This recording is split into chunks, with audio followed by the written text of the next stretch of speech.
हम एक ऐसे व्यक्ति की चर्चा करने जा रहे हैं जो एक सामान्य ग्रामीण सुदूर क्षेत्र का आदिवासी बालक था। कहते हैं जीवन में कभी कभी कोई ऐसी घटना हो जाती है कि सामान्य से सामान्य व्यक्ति भी विशिष्ट बन जाता है। जैसे महात्मा गांधी के जीवन में अगर दक्षिण अफ्रीका में प्रथम श्रेणी के रेल के डब्बे से न फेंका जाता तो महात्मा गांधी नहीं बन पाते। तो महात्मा बनने का सारा श्रेय उस रेलवे की घटना है। ठीक वैसे ही झारखंड के एक महान सपूत बिरसा मुंडा के जीवन में भी एक ऐसी ही महत्वपूर्ण घटना घटी जिससे वो सामान्य सा बालक भगवान बिरसा के नाम से जाना गया, आदिवासियों और मुंडाओं के उद्धारक के रूप में जाना गया। आइए हम इसी बिरसा मुंडा के जीवन और उनके कार्यों पर चर्चा करें। बिरसा मुंडा का काल अंग्रेजी शासन का काल था और अंग्रेजी शासन अपने साम्राज्यवादी नीतियों के कारण भारतीयों और झारखंडियों के लिए तबाही का कारण था। अन्याय, शोषण, अत्याचार, जोर, जुल्म उनकी देन थी। जबकि इस अंग्रेजी सरकार के आने के पहले झारखंड बहुत ही खुशहाल प्रदेश था, एक नाचता गाता समाज था, मेहनत और ईमानदारी से कमाने खाने वाला व्यक्ति समूह था। लेकिन अंग्रेजों ने सबसे पहले जब झारखंड पर अपना अधिकार जमाया तो उन्होंने यहाँ की भूमि पर कर लगा दिया, जो यहाँ की परंपरा नहीं थी। लोग अपनी इच्छा और शक्ति से, अपनी क्षमता से जंगलों के बीच भूमि खेती के लायक बना लेते थे और अपनी खेती आबाद करते थे। भरपूर फसल, खाने पीने को भरपूर अनाज और नाश्ता गाता ये अखरा का जीवन बड़ी संपन्नता से व्यतीत हो रहा था। लेकिन जैसे ही अंग्रेजी सरकार ने इनकी ज़मीन पर लगान लागू कर दिया, ऊपर से थाना, कोर्ट कचहरी की स्थापना और पुलिस का अत्याचार बढ़ने लगा। और तीसरे दौर में ईसाई मिशनरियों के द्वारा यहाँ के भोले भाले आदि धर्मी, सरना धर्मी आदिवासियों को ईसाई बनाने का कार्यक्रम जोरों पर चला। उसके बाद इनका जो पढ़ा पंचायत का राज्य था, शासन व्यवस्था थी, न्याय व्यवस्था थी, उसको भी समाप्त कर दिया। इनका जीवन धीरे धीरे इन अदालतों के द्वारा तबाह होने लगा। लोग कहने लगे ये जो कचहरी है ये हमारे रुपये पैसे हारने की जगह है, कचहरी अर्थात पैसे हारने की जगह। अदालत के संबंध में इनकी धारणा बहुत भयानक हो गई।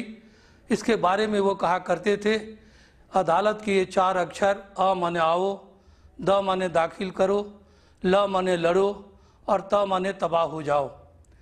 वस्तुतः ये ब्रिटिश अदालत और न्याय व्यवस्था यहाँ के निवासियों के लिए तबाह करने की जगह थी और वही प्रमाणित हुई। इसके साथ वन कानून बनाकर वनोपज लेने पर रोक लगा दी गई, चारागाह पर रोक लगा दिया गया और यहाँ की बहू बेटियों पर लोगों की कुदृष्टि पड़ने लगी, उनके साथ अत्याचार होने लगा। इससे पूरा झारखंडी समाज पहले से ही बौखलाया हुआ था और झारखंड के प्रायः सभी जाति वर्ग समुदाय में ये आंदोलन अपना विस्तार पाता रहा। और 1875 ईस्वी के 15 नवंबर में भगवान बिरसा मुंडा का जन्म होता है एक गरीब परिवार में। सुगना मुंडा उसके पिता और कर्मी उसकी माँ थी। गरीबी और अभाव में इनका जीवन व्यतीत हो रहा था क्योंकि भूमि लुट चुकी थी, पुरखों की बनाई हुई, इनकी अपनी बनाई हुई, अर्थात दर दर की ठोकर खाते हुए इनका जीवन व्यतीत हो रहा था।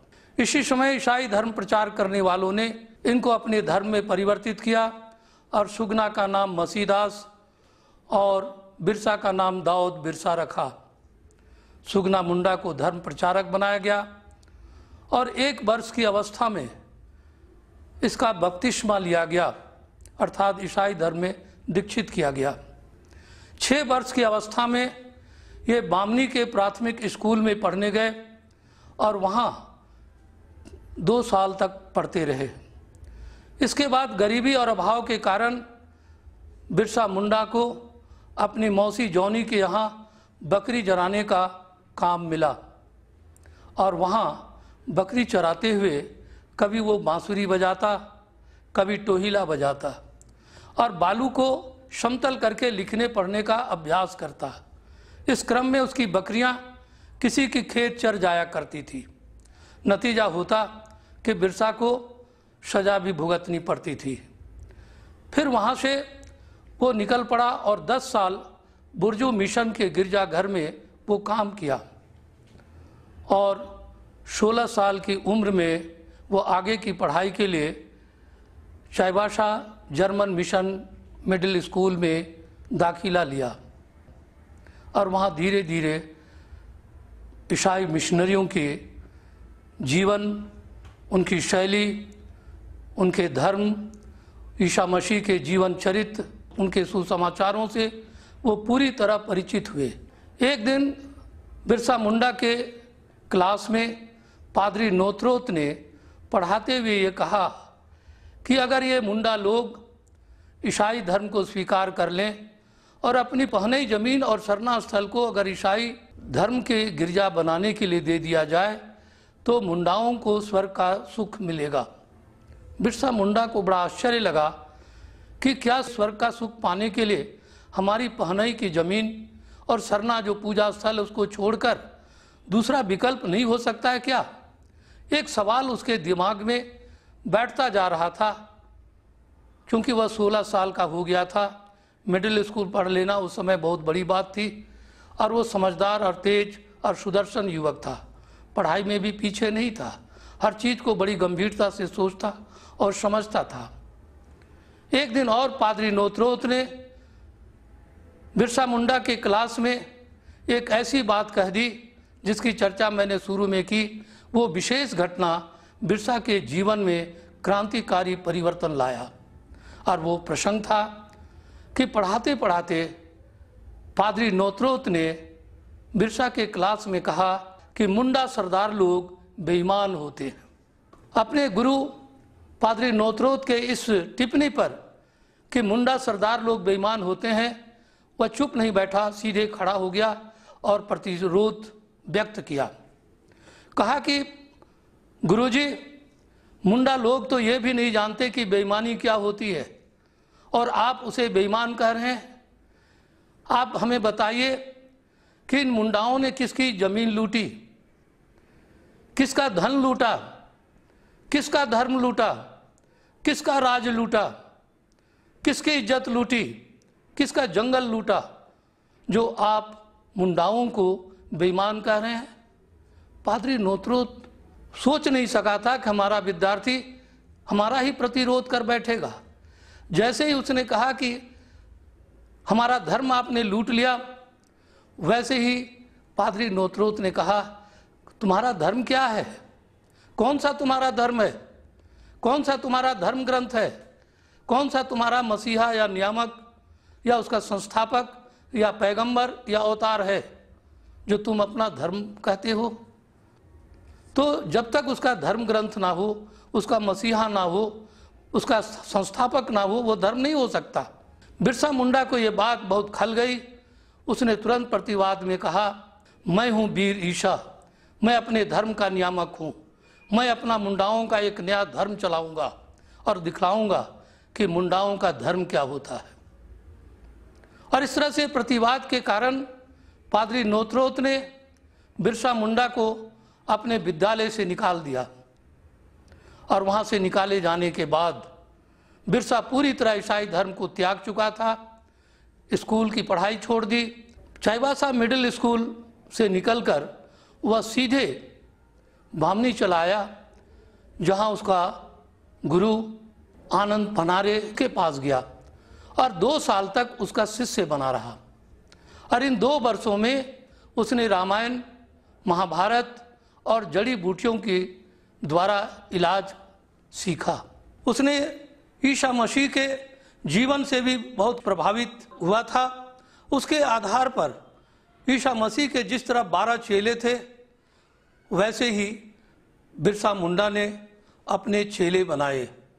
जिस तरह ईसा मसीह के बाइबल के 10 टेस्टामेंट में ईश्वर की 10 आज्ञाएं हैं, वैसे ही बिरसा मुंडा ने बिरसाइत धर्म के 10 नियम बनाए।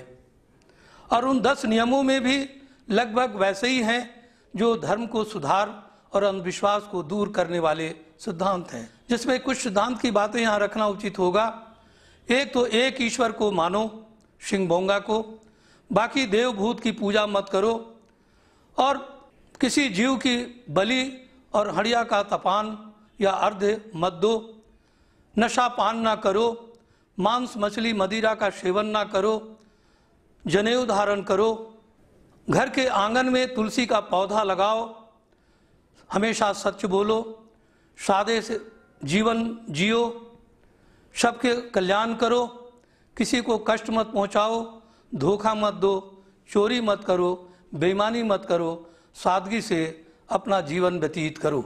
और इस तरह से ईसा मसीह की सेवा, त्याग और धर्म के प्रचार प्रसार की तरह इसने सेवा का भाव लिया अपने आदिवासियों के बीच, न केवल मुंडाओं के बीच बल्कि अन्य दूसरी अन्य जातियां थी, वहाँ कुछ सदान लोग थे, वे भी इनके अनुयायी बनने लगे और जगह जगह ये संगठन इनका मजबूत होता गया। आज इस जंगल में, कल उस जंगल में, और इस तरह चारों ओर उसने भय का आतंक अंग्रेजों के लिए पैदा कर दिया था। अंत में बिरसा का आतंक इतना बढ़ गया कि उसे पकड़कर जेल लाया गया। और तब तक बिरसा मुंडा ये घोषणा कर चुका था कि मुझे ईश्वर ने तुम लोगों के उद्धार के लिए भेजा है और मैं पुनः जेल जाने के बाद भी मैं तुम्हारे बीच आता रहूँगा।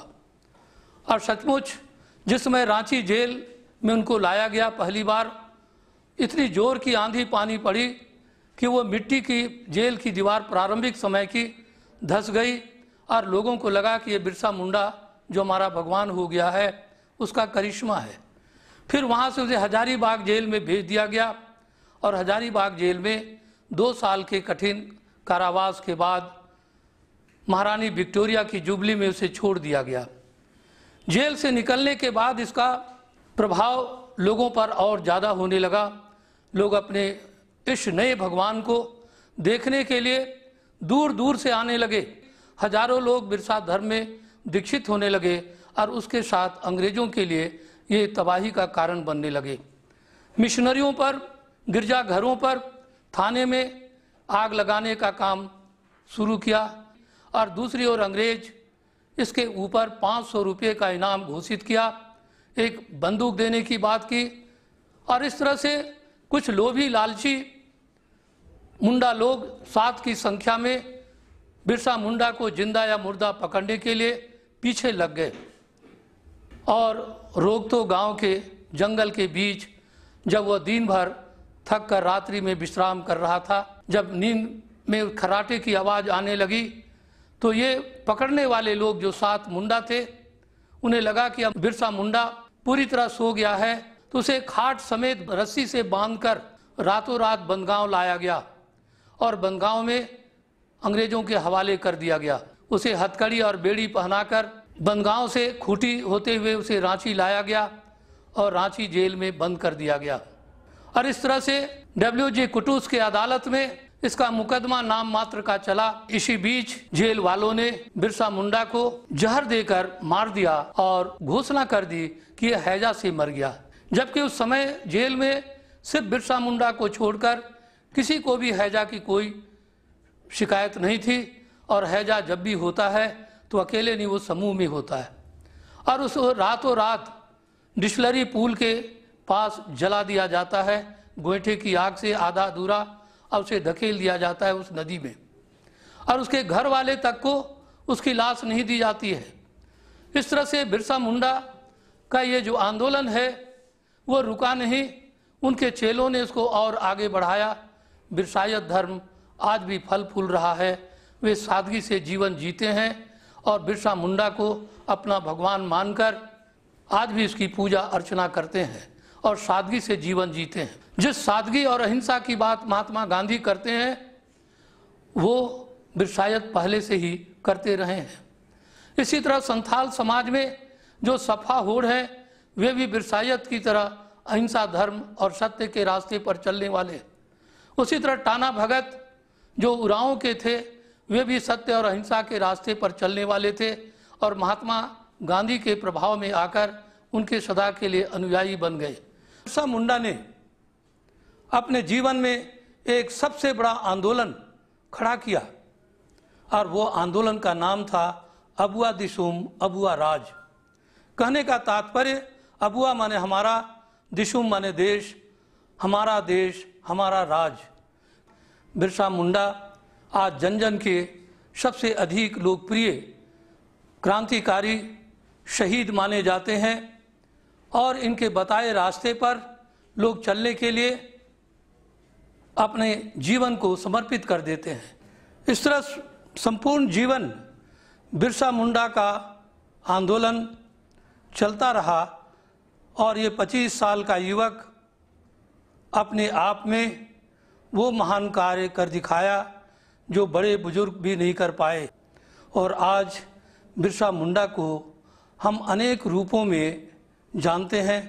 बिरसा के नाम पर बड़े बड़े प्रतिष्ठान बने, हवाई अड्डों का नाम पड़ा, रांची जेल खाने का नाम भी बिरसा कारागार बना और इसके अलावे भी कई स्टेडियम वगैरह इन्हीं के नाम पर बने हैं। एक तरह से कहना चाहिए पूरा झारखंड बिरसामय हो गया है। बिरसा मुंडा की लोकप्रियता का अंदाज़ा इससे लगाया जा सकता है कि बिरसा मुंडा पर कई फिल्में बनी। बिरसा मुंडा और उनका आंदोलन, उलगुलान का अंत नहीं। इसके अलावे बिरसा मुंडा को लेकर कई नाटक मंचित किए गए और काफ़ी सफल रहे। बिरसा मुंडा ने अपने सीमित साधनों से जो करिश्मा कर दिखाया, आज भी उसे लोग उसी रूप में याद करते हैं। भगवान बिरसा की वो लोग पूजा करते हैं और भगवान बिरसा अमर रहे। भगवान बिरसा की गाथाएं लोगों तक घर घर पहुँचे और युगों तक ये लोगों को प्रेरित और उत्तेजित करते रहे। धन्यवाद। जोहार।